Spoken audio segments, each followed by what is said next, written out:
Guys আসসালামু আলাইকুম, welcome back to my channel. তোমরা সবাই কেমন আছো? আশা করি ভালো আছো। আল্লাহর রহমতে আমি অনেক ভালো আছি। তো গাইস, তোমাদের মাঝে আরেকটি রেসিপি নিয়ে চলে আসলাম। তো আজকে করব জিলাপি তৈরি করা। তো তার জন্য এখানে আমি 2 বাটি মেপে ময়দা নিছি। তো এই ময়দাটাকে আমি আবার চেলে নিছি, চেলে নিলে ভালো হয়। তো জিলাপির গোলাটা এখন আমি তৈরি করব। তার জন্য দিয়ে দিচ্ছি স্বাদ মতো সাদা লবণ। মিষ্টি জিনিসে লবণটা দিলে অনেকটা ভালো লাগে।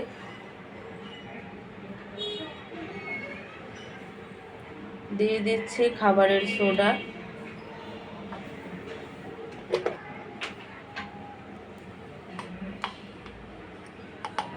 দিয়ে দিচ্ছি ঘি। ঘিটা দিলে অনেকটা ভালো হয়, অনেক সুন্দর একটা ফ্লেভার আসে। তোমরা যদি না চাও স্কিপ করতে পারো। তো সবগুলো উপকরণ দিয়ে আমি একটু ময়দাটাকে ভালোভাবে মতে নিব।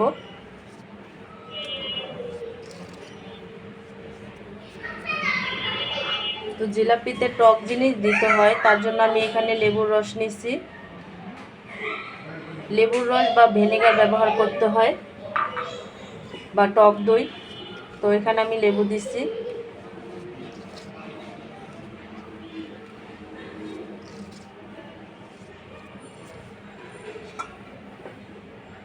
তো এখন আমি আটাটাকে হালকা হালকা পানি দিয়ে গুলে নিব।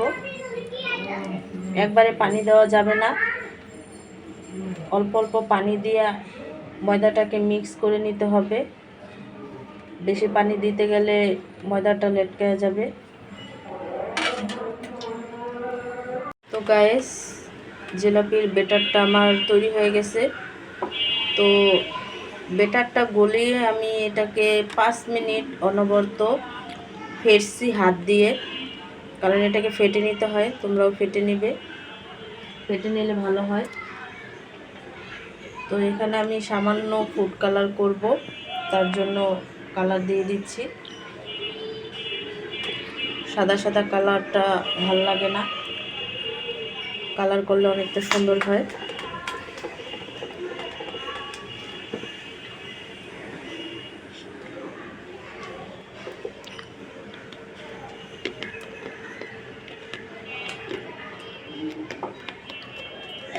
তো এটাকে আমি 5 মিনিটের জন্য রেস্টে রাখবো।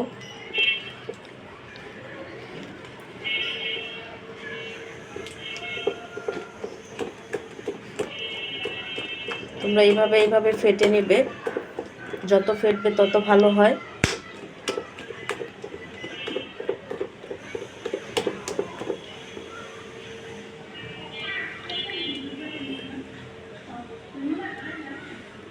তো গাইস, এখানে আমি চিনি দিয়ে দিছি শিরা করার জন্য।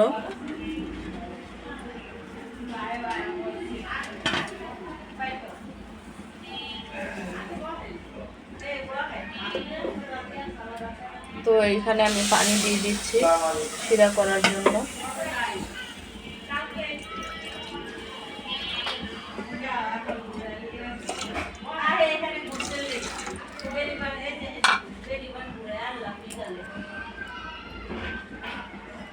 তো এখানে আমি এলাচ দিয়ে দিচ্ছি, দুটা এলাচ মুখ ফাটিয়ে দিয়ে দিছি। তো চিনিটাকে আমি শিরা করে নেব জাল দিয়ে। চিনিটা গলার আগ পর্যন্ত আমি শিরাটাকে জাল করে নেব। গাইস, ফিরে আসলাম জিলাপিটা ভাজার জন্য। এখানে আমি তেল বসাইছি, আর আজকে আমি জিলাপিটা এই বোতলের মাধ্যমে ভাজবো।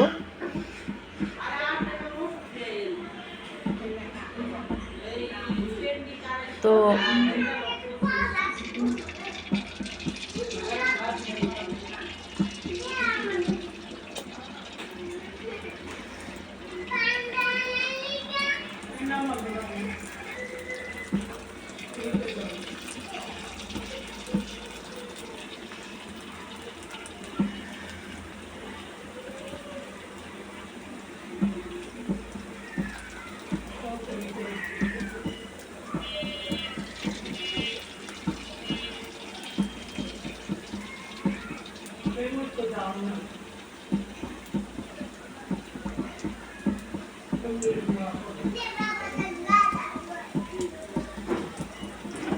তো গাইস জিলাপি একেবারে লাল লাল করে ভাজবো, তাহলে মচমচা হবে।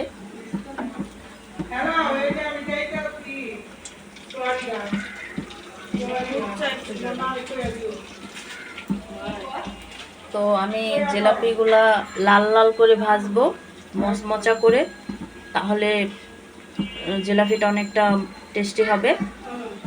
তো এটাকে মচমচা করে ভেজে নেব।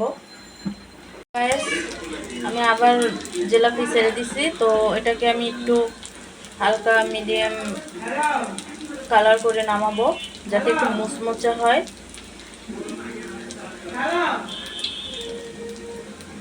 আমি সবগুলো শিরায় ছেড়ে দেব। আমি আবারও জিলাপিটা দিয়ে দিচ্ছি।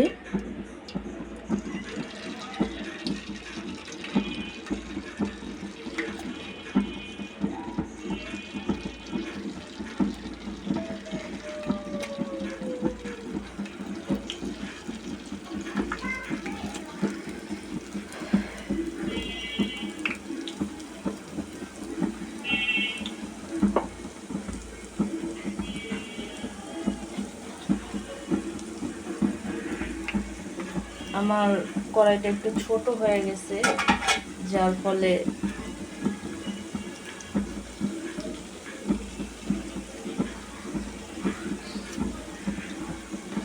তো এগুলোকে লাল লাল করে ভেজে উঠাবো। দেখতেই পাচ্ছ নিজে নিজেই ফুলে উঠে গেছে। আমার জিলাপি তৈরি হয়ে গেছে, দেখতেই পাচ্ছ মুচমুচে রসালো ভরা জিলাপি। তো গাইস আজকের রেসিপিটি কেমন লাগছে অবশ্যই কমেন্টে জানাবে। আর যারা যারা আমার চ্যানেলটি নতুন দেখতেছো তারা অবশ্যই দেখা শেষে একটি সাবস্ক্রাইব আর একটি লাইক করে দিবে, পাশে থাকা বেল আইকনটি বাজিয়ে দিবে, তাহলে ভিডিও ছাড়ার সাথে সাথে নোটিফিকেশন অন হয়ে যাবে। তো গাইস আবার কোনো রেসিপি নিয়ে তোমাদের মাঝে চলে আসব। আজকে এই পর্যন্ত, আল্লাহ হাফেজ।